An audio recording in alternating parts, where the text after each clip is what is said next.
Hey, are you a business owner, entrepreneur, or professional? If so, we want you to apply to be a featured guest on our show. My name is Adam Torres, and I host the Mission Matters series of podcasts. I've recorded over 3,000 episodes, and we are just getting started. How do you know if you'd be a good guest to be on the show? Well, only one way to find out, and that's to apply, but I'm going to let you in on a little secret. We want guests that have a story to tell, guests with a brand, a product, or a service that can benefit my audience of listeners. If this sounds like you, go to missionmatters.com and click on Be Our Guest to apply. I'd love to talk to you and get to know more about your story. Again, head on over to missionmatters.com and click on Be Our Guest to apply. All right, now let's get into the show. Hey, I'd like to welcome you to another episode of Mission Matters. My name is Adam Torres. You can follow me on Instagram at AskAdamTorres to keep up with my book releases, book tour schedule, signings, all that other good stuff. Always love to connect with you there.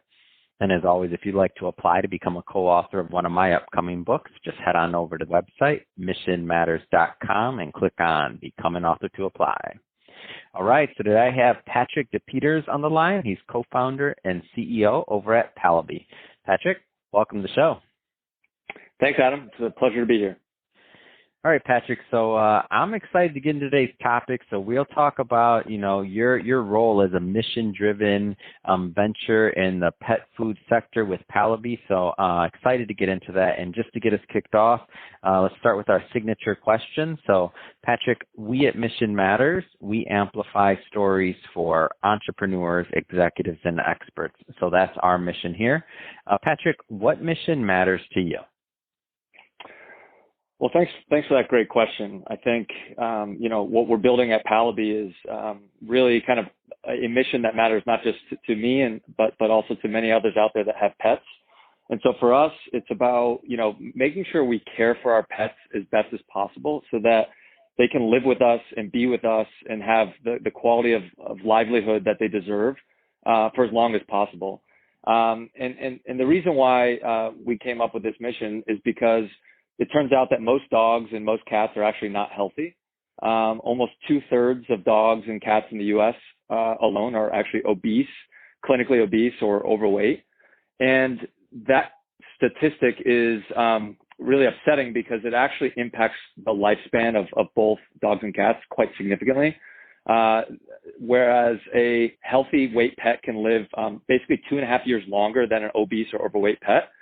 And, this is a big deal because it's something that we can fix. And it turns out it's also something that the existing pet food brands could fix, but really haven't fixed. And it's been, 30, 40 years now that they've been kind of running the pet food industry without really kind of taking a dent, or rather basically fixing this issue that has been somewhat created by the kind of the bulk kibble legacy that most people now feed their pets. So something we're really excited to build, and we're dedicated to this mission of making pets healthier and pet parents happier.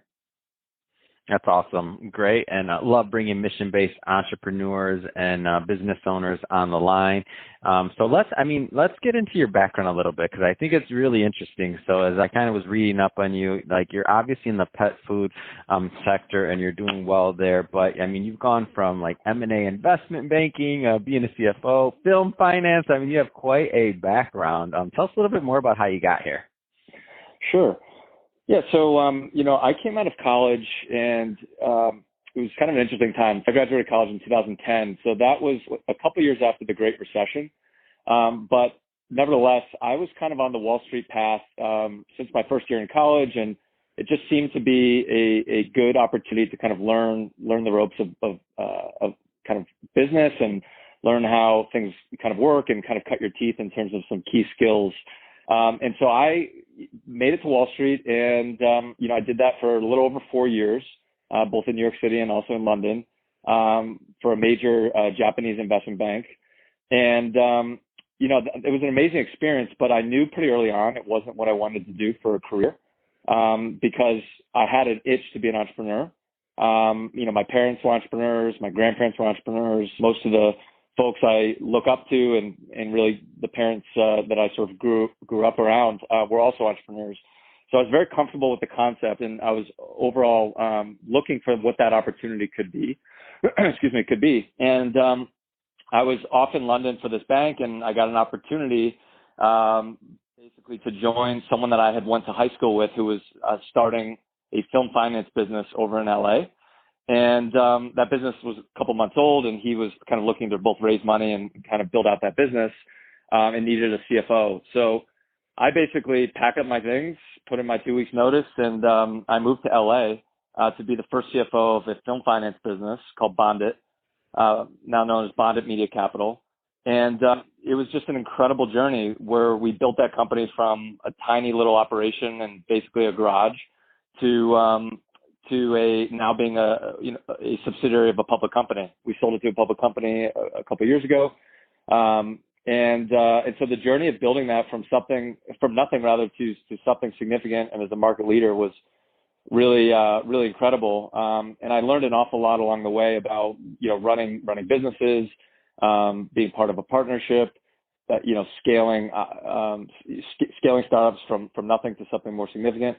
And so I was just really excited by that kind of early journey. And after we sold it to a public company, I was kind of itching to get back in the early days of starting something new. And so I left and was kind of working with the idea that became Pallaby with my co-founder, Brandon. And I decided really that, it's super interesting and worthwhile to take on a problem as important as pet health, despite the fact that I didn't really have any experience in CPG or direct consumer or even pet food or pet sector at all. And so it was kind of what I like to call a severe left turn for me, but it was, I could do it because of those experiences I'd had previously as a startup operator and also in banking, where you kind of get up to speed very fast on new things, and you just sort of figure it out as you go. And so that's why I decided to kind of take that leap and, basically start my, what is now my third or fourth venture. So what are some of the important takeaways you've learned from this part of the journey of like running Pallaby and entering a new industry? Like, what are some things that you learned? Yeah. So I think, one thing that's critical, and I think I did know this more or less from the beginning, but I would emphasize it for others, is that when you enter a new industry, the first phase of your entrance should be all about learning. So it's about finding the experts. In our case, that was pet food scientists. So it's those, literally people with PhDs that are making pet food at big and small companies, pet food nutritionists that are out there and advising pet food companies, advising, customers and others, people in the pet retail industry. And then you want to, basically speak to and almost pressure test the idea that we had for Pallaby with others that maybe aren't even in the pet industry, but have some significant experience in terms of like e-com and direct to consumer, because there has been a lot to learn there as well. So I think for me, it's, emphasizing that learning experience at the beginning. I think there actually is an advantage of coming into an industry without being the expert, because you can be so much more open-minded about what's possible. And that's one reason why Pallaby, happens to be the only one that's doing exactly what we're doing, because it's novel and it's different. And I think that's a special thing for entrepreneurs to have. But yeah, I think it's all about just being kind of open-minded about the original idea and how it might evolve based on the feedback you get from the experts, and more importantly, the feedback you get from the customers.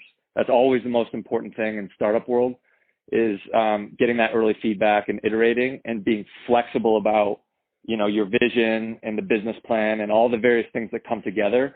So long as the North Star is consistent, I think the market will help you get to kind of the ultimate product set that makes the most sense for what people need. That's awesome.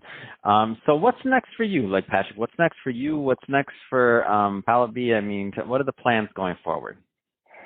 Yeah, so I think, Pallaby is going to double down on the technology side going forward. I think, we have always considered ourselves a pet nutrition company first and a technology company second. And that I think remains true, but the opportunity for us to basically build out a technology platform that will be delivering a service of support for people regardless of the food they feed, is going to be part of, what we build going forward. So in addition to the food element, it's going to be about being supported by vets and nutritionists and different types of wearable technologies that will enable the pet parent to be really informed about how well their pet is doing, and feel like the pet food company that's serving them food and then ultimately delivering them different types of advice, that they actually care and they're connected to the pet health outcomes, and they're with them along the journey of pet care. And that, we think, is something that's really exciting, and we're really looking forward to what we're going to be able to develop in these coming months. Fantastic. Well, Patrick, I for one am excited to watch you on this journey and to watch Pallaby become even more of a success than it already is, and to watch it grow and to see you hold your weight with all these, let's just say with some of the incumbent pet food brands that aren't doing what you're doing. Of course, they're definitely not. What you're doing is unique, different, and I definitely want all of my listeners that are pet parents and otherwise, or have pets in the family, extended pet family. We want everybody to be introduced to this, right? So how do people learn more about the product, connect with the brand? Like, tell us a little bit more about that side of things. Sure. Yeah, I think the first place to start would be finding us on socials. So we're at Pallaby Pet on Instagram and also on Facebook. So we would welcome those in the audience to kind of follow us and join our story and check out our brand, and feel free to message us directly to ask any questions at all. And our website is another great resource to check things out, and we're at www.pallaby.com, and Pallaby is Pallaby. And again, you can send us a note through the website as well, and we'll be happy to get back to anyone who has any questions at all.